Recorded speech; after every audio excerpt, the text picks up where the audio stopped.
What is up, everybody? This is Recap or Rewind. I'm JLAG. And I'm NB. And welcome back, girl. Hey, we missed it. It's the middle of the summer.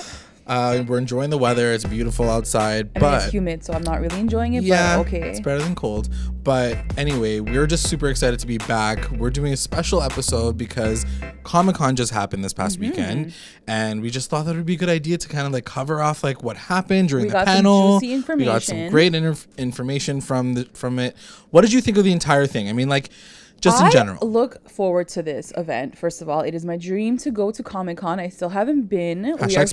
We are huge Game of Thrones fans, so of course, like, we've always wanted to go. Yeah. And of course, with Riverdale, like, we just want to go now too. We're like thirsty. We're thirsty AF. Yeah. But we didn't get to go, so we had to wait shamelessly for a live stream to watch it. And luckily, our fans like came through and like gave us a link, and we were chatting, and like it was such a fun experience to like experience it with our fans. Thanks, fam. I loved it. Yeah. I thought it was really good. They did drop some really juicy like tidbits. Yeah. K-Ribs, Kelly Ripa, mommy, she killed mommy it. girl. Hey girl. I love her. I want her to be there like every year. I know, she killed it. She did such a good job. Yeah. And I have to say it, like, even she was like so cute. There was moments where like when Vanessa Morgan like dropped that like little like tidbit and like she wasn't supposed to. I was like, oh damn, this is live. Like this can't be edited out. So it was good. So what did funny. you think? I thought it was great. I mean, like, we know Kelly Ripa from like live, so like seeing her in this like Comic-Con element, you're like, we know her because we fam. because we fam her. But also like, yeah, it was just like cool to see her there. She was with Mark was like just totally up and in love with her. Funny. Like, I just loved it. It was cute to see her there. And obviously like, they have like that like camaraderie, right? So it was cute to see her. I think the panel they gave us just enough information. I think that there's like, we always want so much from these openings, but it's so short. We're always thirsty, obviously, for everything every single detail. But they gave us just enough mystery to make me feel intrigued by the entire season. Intrigued. I did read in some places they were saying that like the cast was too big. Like they brought literally everyone except for Reggie, might I add. They brought everyone, so like it was almost like ask everyone a question and that's it. There's no time for anything else. So I would agree with that a little bit, but what are you gonna do? I do feel like generally like the panels sometimes if they don't have enough time, like it's really difficult. Like you guys have literally 30 minutes to get through to talk to every single person and get the questions that you wanted answered. I thought it was longer before, but maybe not. I feel like it was 20 minutes of conversation and then like maybe another 15-20 minutes of like Q&A, but I don't know. It was good. I thought it was good. I was happy to see them. Like, we know that they're filming season 3 right now. They're in like apparently they're like at 2.5 the third episode maybe. But we're just gonna get into like the full details. We wanted to talk about every single character and have a full convo on the podcast. I missed you. So just like so let's just keep going. I missed you too. All right. So right from the top, K-Rips just comes right out the top with something that like we've been asking like from the get-go. Season we're like, why though aren't they in school properly? Okay. Like, can we see these people? She was like, can we please see these people? Can they do homework? Like but I think Veronica does. I feel like Veronica's the only one. Like she's holding a book from time to time. She's maybe doing the accounting for her dad's industry. So maybe that's not. Maybe not. But yeah. It was hilarious. So cute. And Roberto like right away he answers that right at the top and says like, yeah, they're actually, we have this amazing set. It is set in the school. We never use it. And he does mention like it's going to be their junior year. So like it is progressing forward. Yeah. You know how I don't want it to either. I hate when shows like graduate from high school. Yeah. Like every single I think I'm worried how that's going to work because especially with the Archie comics, like Archie's like perma in high school, you know what I mean? Like he never like graduates and has a family, so it's gonna be interesting with the show versus like an OC where like you expect them to eventually move on. Yeah. So we'll see what they do with it. And like there's no universities in Riverdale. Like they're gonna have to move away, or they're gonna have to make a university. Yeah. They're gonna be hire instead of exactly. But it's something that I'm super excited about because you guys know me, like I'm always thirsty for like the regular drama, like I just want OC drama. Everyone's like, yo, like Black Hood. I'm like, no, I don't care about that. I want like to see them in the lounge, like chilling, homeroom, like art class. Like I'm down to relive. Yeah, I want like Jughead to fail a class and like be like, I can't graduate with you guys or something, anything. we got a few extra things from Roberto, but I'm just gonna go through the entire list, like based on like where they were sitting on the panel. Yeah, so let's go over each person. So right off the top, Luke Perry was sitting right beside Roberto. First of all, Luke Perry, like this guy, when like he talks, I feel like everyone, like every single woman in that room, like starts ovulating. Yeah, like they're like, he just has this effect on, and like K Rips too, she's like, ooh. He's just like, hey, and then Mark's like, I'm your man though. I'm over here, eyes over here. Yeah, it was funny because like they asked him, they're like, who's the biggest flirt on set, and everyone's like, yeah, Luke for sure. Yeah, for sure. He's like, yeah. So yeah, obviously he plays Fred Andrews, and so he talks about the fact, he alludes to the fact that Fred, FP, and Tom Keller are gonna like get together in a crew and like do something. Okay, when we left off, remind me. Right. Fred is not running for mayor at all.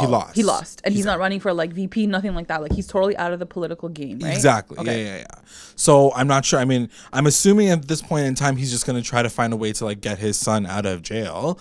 So true. Maybe and like that's probably what do good it's for all about. the town, right? Like Daddy's of Riverdale coming through to do good. Also, we'll get to Hermione or Marisol Nichols, who was sitting right beside him, but they do allude to the fact that everyone saw that shifty eye that they gave each other at the very end. Did I ever see that? We mentioned it in our last podcast, but it was brought up again, and definitely that's going to come into play apparently this season. It has to, right? For it sure. has to, because like I can definitely see drama. Hiram, you know, he has not been laying down that romantic game at all with her. No. So definitely she's going to be like she's going to thirsty. swoop, and Quick Fred's tea. going to swoop in.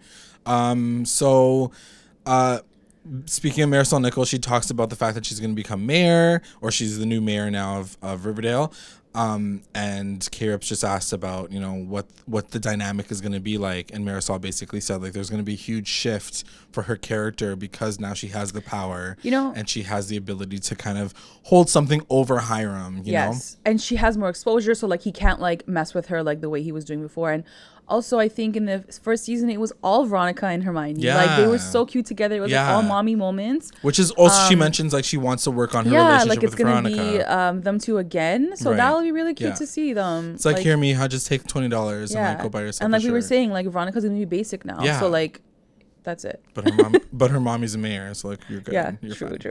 And then speaking of her papi, her daddy, Mark Consuelos was sitting beside Hermione, who plays Hiram. And I guess the official title now, according to Roberto and K-Rips, she was like Legion of Doom is going to be like the group of people, which is a little epic for my liking. Yeah. But like, okay, fine. Like, guys, chill. You're still in Riverdale. You guys are in Riverdale. It's not a Marvel comic.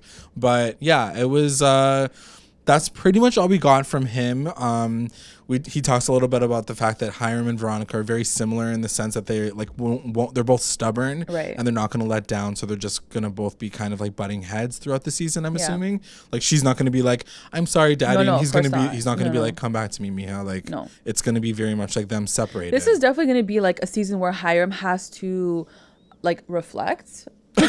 And he needs to reflect and go to a yoga like thing and like be like, I'm losing my family. I'm losing my fam. And so I think by season's end we'll probably see that kind of Hiram. Yeah. But along the way it's gonna be like dramatic and like, you know, chaotic. For sure. I just don't know, like, they didn't give us enough details of like how that whole table is gonna work. You know what? And because they didn't, I'm not really confident in like them like sustaining for the whole season. I don't think so either, because they didn't really talk about it. And it's something that we did mention, like even in our last podcast, or you know, the top 5 video that we did just recently. Like, we don't want to. I don't know if I necessarily want to see this whole like kids versus like a bunch of adults. Like kids it taking down this like huge like illegal organization. I mean, we already know that there's been a lot of shady adults in Riverdale before the show even started, with like, you know, Grundy and like, you know, Penelope's husband, I forget his name, whatever, Clifford being like the drug ring leader. Like, they've had these meetings before, but now they're actually like, showing, and now they're all working together as an evil like thing, so like it's an like, entity. No, like so I don't know how far that's gonna go, but like it'll be interesting how they spin it, because I don't want it to get too weirdly superhero. Like, it's gonna be on a cusp of something different this season. I think they're adding, and they alluded to a lot of elements that like not sure where they're gonna go with it. I'm into it. I know that for me personally, I love superhero stuff. I don't know about you. I don't like that. Yeah, that's what I figured. I don't like that. No, thank you. I just don't want NB to like turn off and be like, sorry, boo, you alone on this. I trust the writers. I trust their team that they're gonna do a good job no matter what. But like, let's see what happens. I really do feel like they're listening to their fans, and I think that they're understanding that there's gonna be a shift. Like even Roberto saying. That there is going to be a lot more work on the dynamic, the core four, the friendships that they have. They need to, right? Like that's there what was the a show's lot of about, time spent in season 2 on like the Black Hood drama, like it's just pulling everyone apart. So like they really need to like kind of jump back into that and those relationships. And apparently that's what's going to happen. They're going to interweave a lot of the stories together. And like that's the thing. Like we've always said, like why is Cheryl's storyline so far removed from everybody else's storyline? Like let's make them all mash up together. So it looks like that's what we're gonna get this season. Speaking of them, first Tony, Vanessa Morgan, was sitting beside Mark Consuelos, and not only do we get a bit of Choni conversation, like Choni's obviously she was thing. like, yes, Choni, yes. And like K-Rips was like, that's how I learned about what a ship is, which was kind of cute.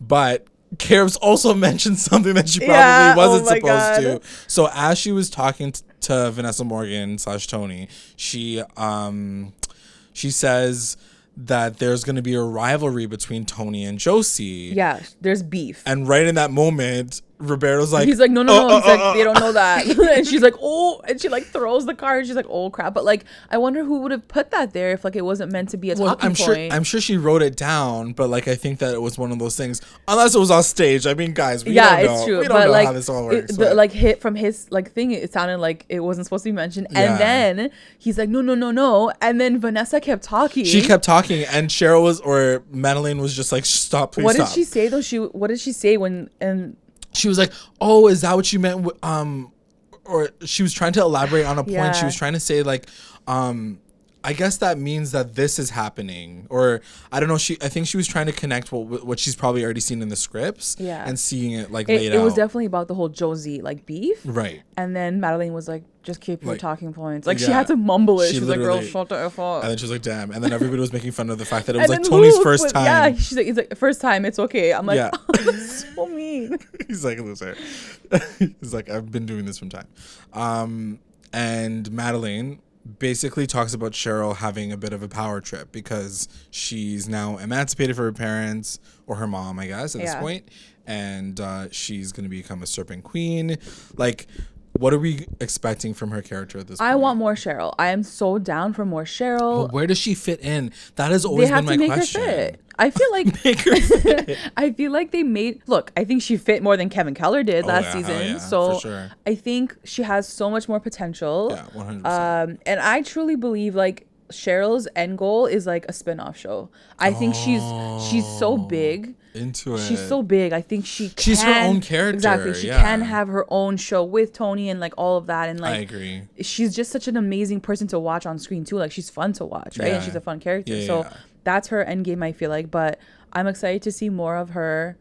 I don't know how she fits into the Serpent world, but I mean, like she's there because her girlfriend's in it, right? Yeah, for now. Anyways, we'll see.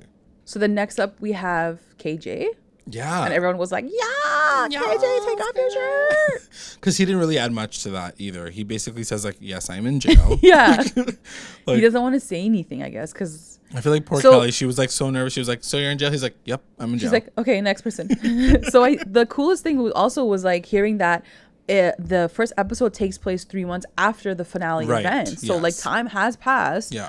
And I guess Archie's out of jail. It looks like that. I think what they said was we're going to find out whether or not he's going to be going to jail, or like they bail him out, maybe, or they bail him out or whatever in that first few episodes. Okay. The fact that this prosecutor came up in conversation, so apparently this prosecutor is played by Penelope Ann Wright, who's a well-known actress. I don't know her personally, but apparently she's been in a few movies. And apparently, like, people are like, your parents will know. So her role is going to be like important, basically. She's going to be relatively important. So I wonder if she's going to like be around for a hot second or what. No, she's too old. Also, the mom's going to come back, Molly. Yes, Molly Ringwald's going to come through. I guess she's going to be helping with the law stuff. It's not going to be Sierra. But sorry, Sierra McCoy. I'm curious as to why they're introducing this trial and like if they're gonna prolong it for the whole season, and if this is gonna be like a look into like the U.S. like justice system, like on a bigger, because like why are we gonna drag this trial on for like the whole season if that's what's gonna happen? I don't know. Like Hiram is like building a freaking prison in Riverdale. Like, how many you never know, right? Like you gotta preach to the children. So okay, sure. But yeah, apparently he's gonna be in a bit of hot water. Apparently, according to a lot of articles that I've been reading, the prosecutor is gonna be trying to frame Archie a lot and try to not frame, but. See, she's gonna abuse her power to like make him look guilty, aka every single documentary on Netflix. Right. I don't know about framing specifically. I think that's a bit of a strong word, but I think like paint him in a very bad light. Still. Like he had a red circle. Like all those, all the stuff that he's done in the past are gonna come up and like make him look really, really bad. I still think he's going to be innocent at the end of the day. I already said, of course. I mean, he's not going to go to jail. He's the main star. So. I said it from like the last season. Like he's not going to. This is going to be all wrapped up within the first like. But that's what I mean. Episode. So then, why make this storyline if you're not going to make it meaningful and like speak for itself? Like it has to speak for itself. Going back to what I said about the season 2 finale, it's because they wanted you to like keep watching. Sorry guys, that's the reason why. Like it's just. My tea, like that, like you want to see, you're like, oh snap, because without that, what was there? It was everybody happy in the I see what you're saying. auditorium, you know, like to see that moment where like he's nodding off and he's getting arrested, like it's that little extra drama that you need for a season finale. You know what I mean? Yeah. So, but I really feel like it's going to be resolved really quick, or hope at least. Beside him was Camila Mendez, who plays Veronica. And she talks about just being basic Ronnie, working at Pops and trying to like live her best life. She's basic, but she's also gonna run a speakeasy. So I'm like, oh girl, get it. Like you working now. I don't understand how she's so into like all these things. I don't understand how she has a speakeasy. She's 16 years old. She's 16 years old. She can't even buy a liquor license. Like I don't understand how that's happening. And where is the speakeasy? Like underneath I think Pops? It's under Pops, yeah. Like in a basement. Which I think like visually is gonna look so effing cool. But I just feel like it's gonna be because the White Worm is now like not a part of their world. True. They have to have like another. If they're just gonna use the White Worm set, essentially. Yeah, exactly. It has gonna have the same pole. Yeah.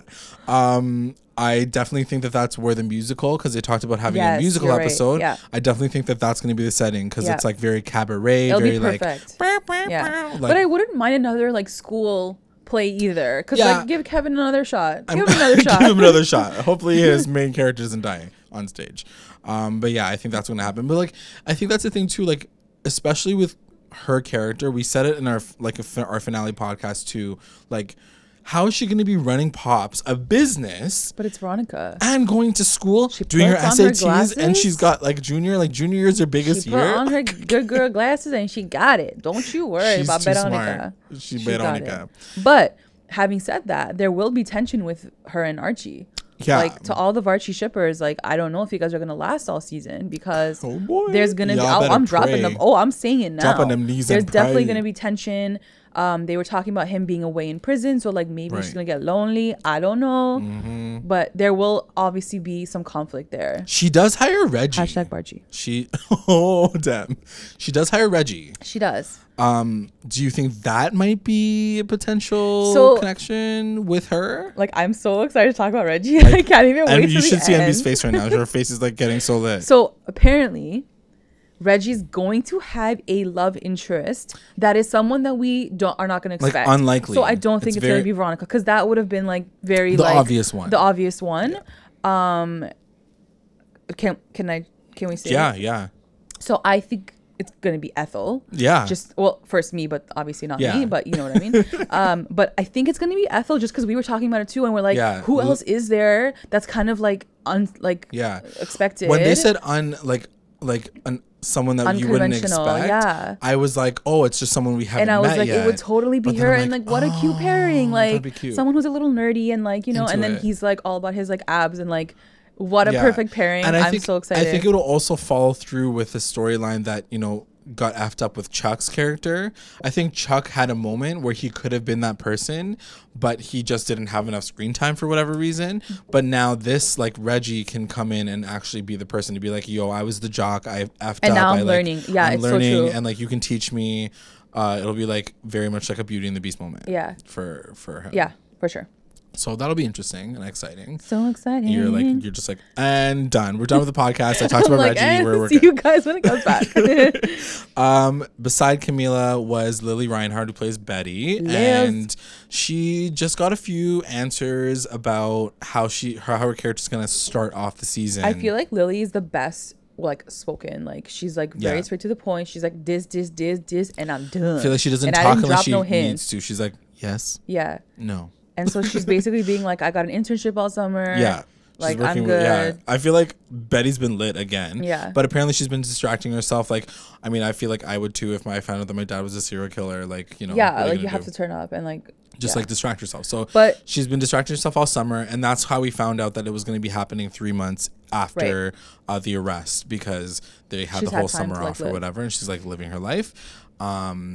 She does talk about her mom and her sister and like the farm being a like kind of dividing factor for the Cooper girls. So we spoke about this too on our last podcast, I think, for the finale. We literally said we're like, Polly is gonna loop in Alice, and it's gonna be Betty against the two of them for sure. Now that like Hal is out of the picture too, for sure. So it's gonna be a very interesting season for Betty to see how she navigates like her home life too. It's always been her and her mom, and now this girl Polly is coming back into town with her babies and her weed farm, and so what's gonna happen? You know what kind of hit me yesterday when I found out about this? Like I was very like I don't know why it hit me, but like it was just the image of Chick cutting the family picture, and like Hal was the first one to go, and now he's literally gone. Like he's arrested, he's gone. The next one to be cut out was gonna be Polly, and I'm thinking like, I wonder if Chick has just because we're talking about the Coopers, like if Chick is gonna have a larger part to play than just like returning from the dead and being like, hey, I'm here, y'all. And this is why I still really want a phallus love child. I really want this kid to not be dead and to be alive, which they didn't deny but I don't know if that's going to be possible if there's Chick as well. But like you're saying, I definitely think Chick's going to come back. He will be coming back, and he has to play a key role. And he has to save the Coopers. That's his role. He has to redeem himself. I totally get it. And so him coming back to like be on Betty's side this time and like help her, truly help her, that makes the most sense, I think. Yeah, I agree for sure. And yeah, so anyway, that's Betty's character. She tries to separate herself from her parent or her mom and her sister, because apparently like all they really want to do is like get her to like face her darkness or face her feelings, and she's like, nah, B, I'm good. She's like, you guys are weird, stop. I also want to really know how the F Polly got into this damn ass farm. It was very, I guess we'll get a bit of backstory because it was very random. We've talked about how like she like dipped in and out of the season last season. Why are you here? Why are you not here? Like, why are you in the season finale? Like, it was just very, all of her scenes were very extra. We think it's because of television and like, you know, scheduling, but also like the writing around it wasn't, I think like, they brought her enough. back. I don't think they thought this, you know what I mean? Like, this wasn't anticipated, I feel like. No, I don't think so either. Can I ask you a big question? Do you think Jason would ever be alive? No, I think he's dead. Capital he's D. Dead. Okay. But I do feel like now that Polly's kind of a bigger player, that maybe she has more to do with his death than we thought. I think that like maybe there was a little bit more evil and more sinister to her than we kind of outset thought.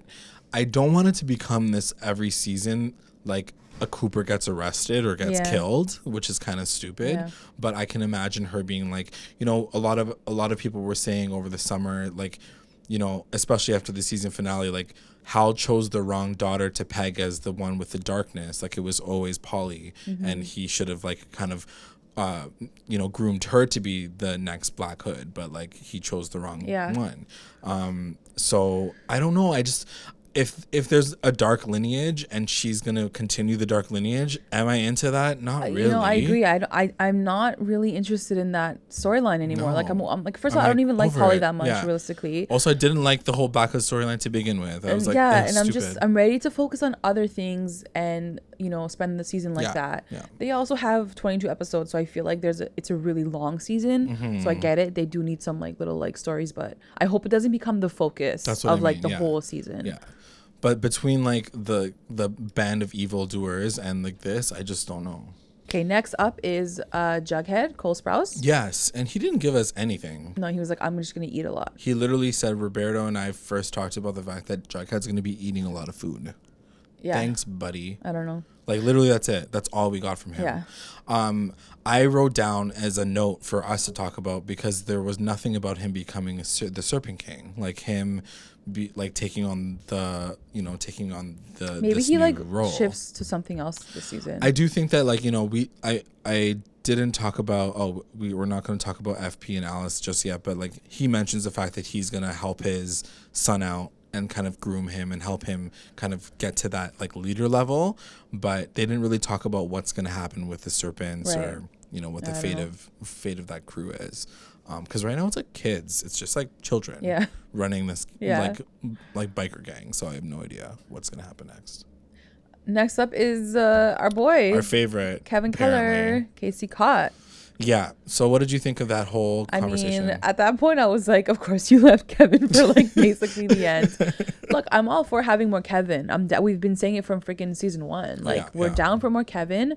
But at this point, I think the way, and then we said in our podcast too, I think the way they ended or started off Moose and him, I didn't really like it. In a bunch of interviews, not past the panel, a bunch of interviews around Comic-Con, they have mentioned that it's going to be relatively tumultuous. But like, why? They've been tumultuous all series. Like, at this point, just have them together and like be in love, and like, I'd almost rather just have to see that, like something basic, because like they've been dramatic this whole time. They've been on and off. They've been hiding their relationship. Joaquin. Like, no one mentioned like what his role is going to be, and is he going to still live around Riverdale? Like, what was his whole deal?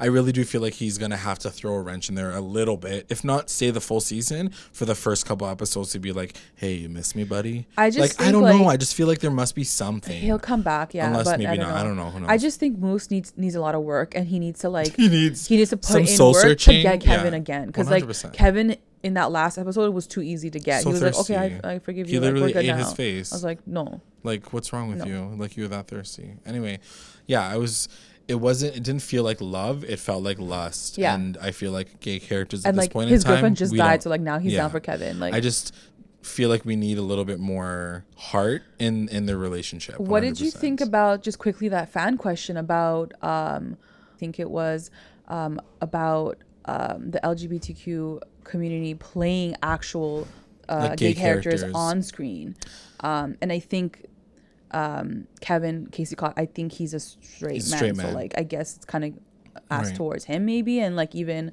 my opinion on that specifically, I don't know, I forgot what they said about it. Because Roberto's answer was very he was like, as a gay man, of course, like we are moving towards that, we are focused on that, that's like our goal. I don't know what that means, like he didn't really like get into specifics, but it was a very interesting question. Interesting question. It is a very thought-provoking question, because at this point there's 3 gay characters on the cast, right? So like, why not? I think there's visibility, and then there's making political statement, and I think that this is a show that doesn't necessarily need to be political on the back end of things, but they're being as visible as they can with the cast that they choose and the storylines that they give them.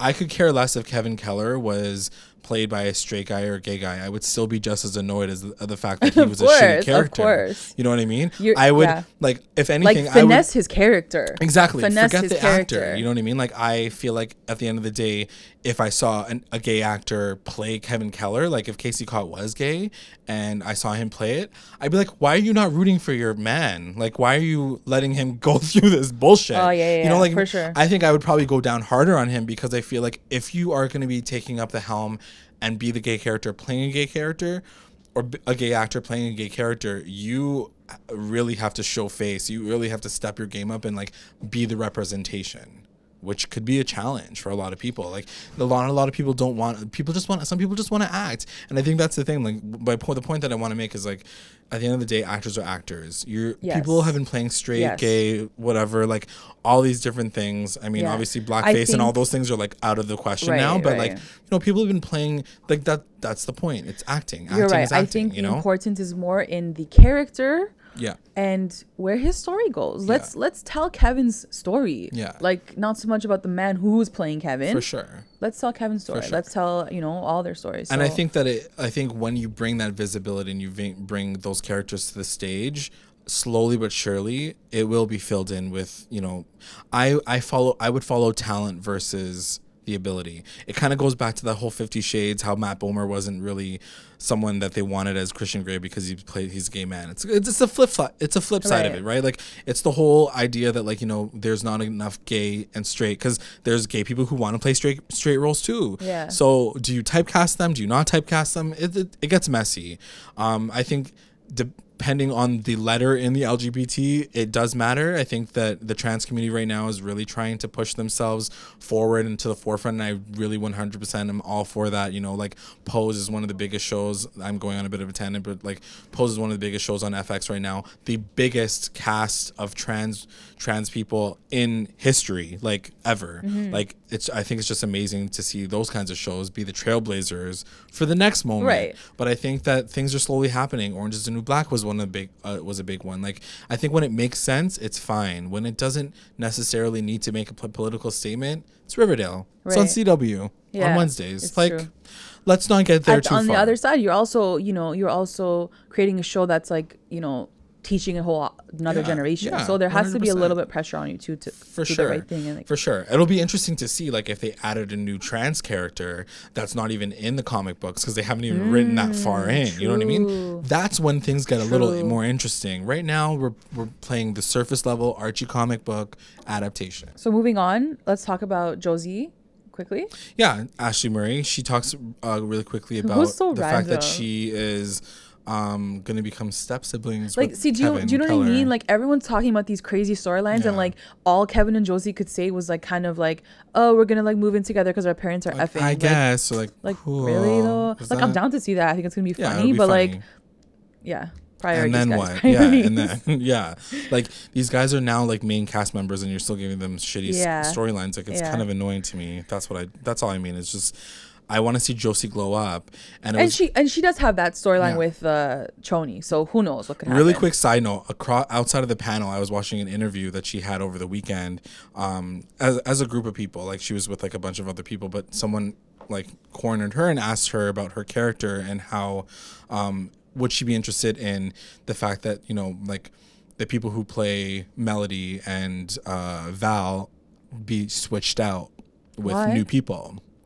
I don't know. Apparently, like, the whole idea of Josie and the Pussycats not remaining those two characters and, like, switching up, because last season it was basically, like, Veronica, Cheryl, like, it wasn't really, like, the core Pussycats, like, and Josie. So they asked her, like, if she'd be interested in seeing that, and it was really interesting because I kind of mentioned it on one of my social channels. Like, it's almost like she wanted to say, like, no, but not just because, like, she doesn't want to break up that original dynamic, but also, like, you're pulling out women of color. Like, it was almost like assumed that, like the interviewers, look, like, would you want to switch them out and, like, turn them into different people? No. I don't think they'll touch them. They won't. But like, bring them back. Like, they will come back. Like, I think they have to come back as, like, a group too. I think Josie needs some, like, friendship bonds there. 100. So they'll bring them back. They're not going to take them out. There's no way. Yeah, I just feel like it was very interesting to see her try to skirt that angle too. She never was able to, like, outright say, like, no, like, they should be women of color. Like, it should always be the original characters.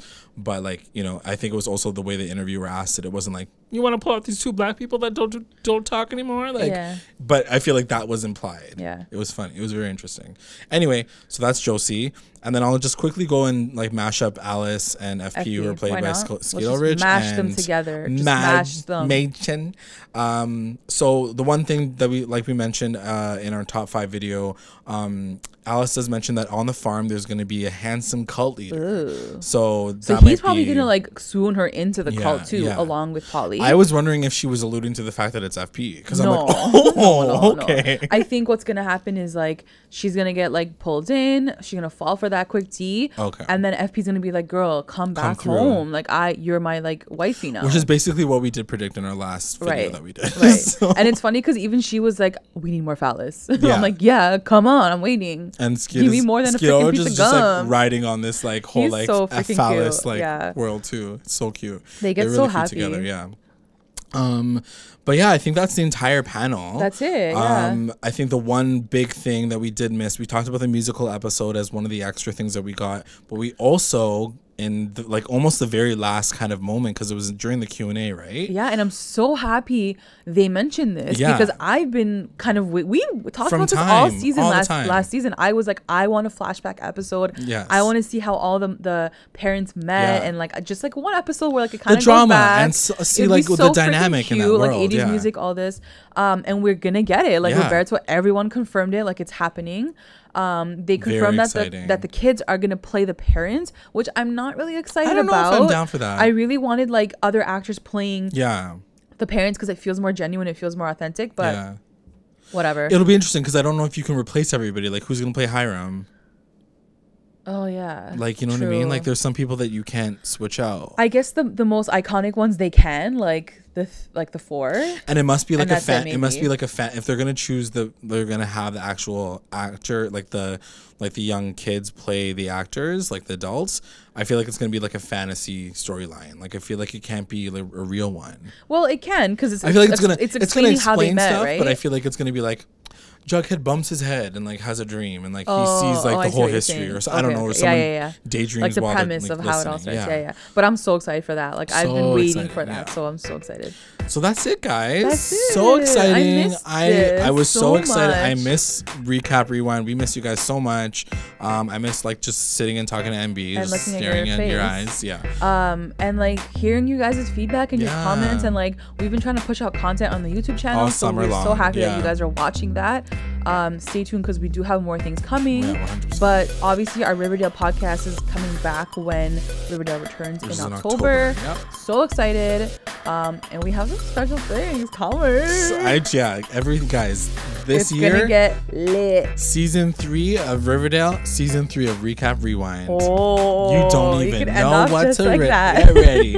Anyways, thanks for listening, guys. If you haven't already, make sure you guys comment, subscribe, like the channel, like, you know, just tell your friends. Our Instagram, if you guys aren't on Twitter or YouTube, our Instagram has all our videos now with IGTV. So go there and check it out. We got all our top 5 countdowns of Riverdale. And best news ever, we just got on Spotify. We're on Google Podcasts now. Like we're everywhere. We are literally everywhere. So you need to link up with us. Link up, come through. Thanks for listening. Bye.